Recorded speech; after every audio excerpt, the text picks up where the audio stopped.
మరొకసారి ఉగాది పండుగ శుభాకాంక్షలు తెలియజేస్తాం. ఈ గోపల్లిని రిజర్వాయర్ అంటే గోపల్లిని రిజర్వాయర్ అయినా జూరాలైనా గంగ సముద్రమైనా అన్ని రిజర్వాయర్లు నీటి మట్టాలు అడిగంటిపోయింది, తాగటానికి ఇబ్బందిగా పరిస్థితి. దానికోసమనే ఇక్కడికి గోపల్లి రిజర్వాయర్ రావడం జరిగింది.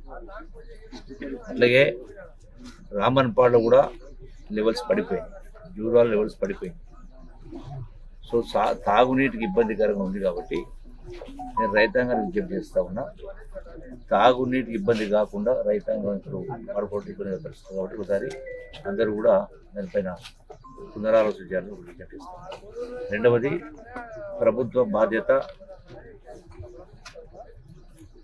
మా అందరి బాధ్యత, మంత్రి కూడా ప్రభుత్వం భాగస్వామ్యం కాబట్టి ఈ తాగునీటి కష్టాలు తీర్చడం కోసం ఈ రోజున సంబంధిత రాష్ట్ర అధికారులు అంటే మిషన్ భగీరథకు సంబంధించిన ఈఎన్సీ కావచ్చు, ఇరిగేషన్ ప్రిన్సిపల్ సెక్రటరీ కావచ్చు, కరెంట్ అధికారులకు సంబంధించి అందరితో మాట్లాడడం జరిగింది.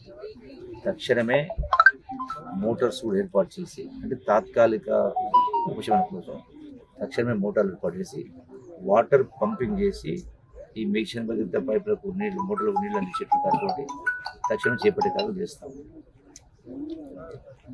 రెండవది, దీంతో పాటుగా మొత్తం యావత్ పాలమూరు జిల్లాలో ఉన్నటువంటి తాగునీటి రిజర్వాయర్ ఈ కృష్ణానదిలో కూడా నీళ్ళు టోటల్గా కూడా అసలు పైనుంచి ఆల్మట్టి నారాయణ నుంచి కూడా సీపేజ్ వరకు ఒక డ్రాప్ రావటం లేదు.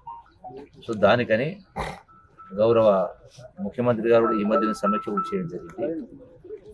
రాష్ట్ర అధికారులకు కూడా ఇప్పటికే ఆదేశాలు ఇవ్వడం జరిగింది. కర్ణాటక ప్రభుత్వం నుంచి కూడా ఈ తాగునీటి ఇబ్బంది తీర్చడం కోసం ఒక 5 TMs సుమారుగా అంటే అధికారులు దానికి నివేదిక పత్రాలు ఇస్తా ఉన్నారు. కర్ణాటక ముఖ్యమంత్రి గారికి విజ్ఞప్తి చేయడం కోసం తెలంగాణ రాష్ట్ర ముఖ్యమంత్రి గారు కూడా ఇప్పటికీ చెప్పడం జరిగింది. అది త్వరలో వారు కూడా స్పందించి కర్ణాటక ప్రభుత్వంతో కూడా మాట్లాడి ఈ యొక్క నీటిని తెప్పించే ప్రయత్నం చేస్తాము. అది వచ్చేంత వరకు తాత్కాలికంగా ఈ తాగునీటి ఇబ్బంది కాకుండా తాత్కాలికంగా మోటార్స్ ఏర్పాటు చేసి పంపింగ్ చేసి ఆ జూరాలో కూడా అయితే కొంత వాటర్ ఉందో దాన్ని కూడా రిలీజ్ చేసి 0.4 TMs ఉంది అక్కడ. మనకు ఈ రామన్పాడు నుంచి ఇక్కడ గోపల్లినకు రావడానికి ఈ గోపల్లిన ద్వారా ఉన్నటువంటి చిన్నంబాయి మండలం, వీపనల్ మండలం, పాన్గల్ మండలం ఈ 3 మండలాల తాగునీటి కోసం సుమారుగా 0.1 TMs అవసరం ఉంటుంది. సో దానికి నీళ్లు రిలీజ్ చేయడం కోసం మాట్లాడడం జరిగింది. రిలీజ్ చేసే కార్యక్రమం చేసి ఈ తాగునీటి ఇబ్బంది లేకుండా చేస్తారు. అట్లాగే అటు కొల్లాపూర్ వైపు కూడా శ్రీశైలం నుంచి కూడా అయితే వాటర్ ఉందో వాటిని కూడా అక్కడ ఉన్నటువంటి సింగోట దగ్గర కావచ్చు, ఇల్లు దగ్గర కావచ్చు, జొన్నపూడి దగ్గర కావచ్చు, వీటిపైన ఆధారపడినటువంటి ఈ తాగునీటి స్కీమ్స్ వాటిని కూడా పూర్తి సామర్థ్యంతో పనిచేయడం కోసం ఆ నీళ్లు కూడా పంపిణీ చేసి ఆయా గ్రామాలకు కూడా తాగునీటి ఇబ్బందులు చేసే కార్యక్రమం చేస్తాము. దురదృష్టవశాత్తు ఏంటంటే అసలు ఈ ప్రభుత్వం వచ్చి 4 మాసాలు అంటే డిసెంబర్ 7వ తారీఖున కొలువు చేసింది. వర్షాకాలం అంతకు ముందే గత ప్రభుత్వంలో వర్షాకాలం అయిపోయింది. గత సంవత్సరం కూడా వర్షాలు తక్కువ ఉన్నప్పుడు భవిష్యత్ అవసరాల కోసం ప్రభుత్వాలు దూరదృష్టితో పనిచేయాలి. ఎండాకాలం వస్తుందని తెలుసు కదా, వానాకాలం పోయిన తర్వాత ఎండాకాలం వస్తుందని అందరికీ తెలుసు.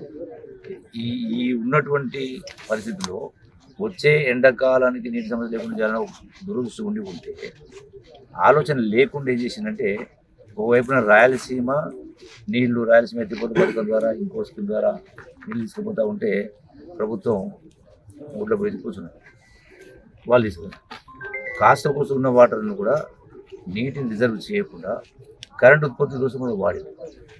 ఇప్పుడే కానీ కరెంటు కొనాలంటే ఇతర రాష్ట్రాల నుంచి కొనుక్కోవచ్చు. కరెంటు వైర్ల పైన కరెంటు వస్తుంది, నీళ్లు రావు కదా. అంటే గత ప్రభుత్వ వైఫల్యం కారణంగా ఆ నీటి ద్వారా నీటిని కిందికి వదిలేసి కరెంటు ఉత్పత్తి చేసిన కారణంగా దురుసు లేని కారణంగా ఈ నష్టం జరిగింది. ఇప్పుడు మన ప్రభుత్వం కాంగ్రెస్ ప్రభుత్వం రేవంత్ రెడ్డి గారి నాయకత్వాన ఉన్నంతలో సరిపుచ్చే కార్యక్రమం చేయాలి కాబట్టి ఆ నీటిని అది ఒక బొట్టు కూడా వేస్ట్ కాకుండా దాన్ని పూర్తిగా ఈ యొక్క తాగునీటి సమస్య పరిష్కారం చేసే కార్యక్రమం చేస్తూ ఉంది. కరెంటు కూడా ఎక్కడ ఇబ్బంది లేకుండా 24 గంటల కరెంటు ఇచ్చే కార్యక్రమం చేస్తాం. అది ఇళ్ళకైనా ఫ్యాక్టరీలకైనా రైతాంగానికైనా.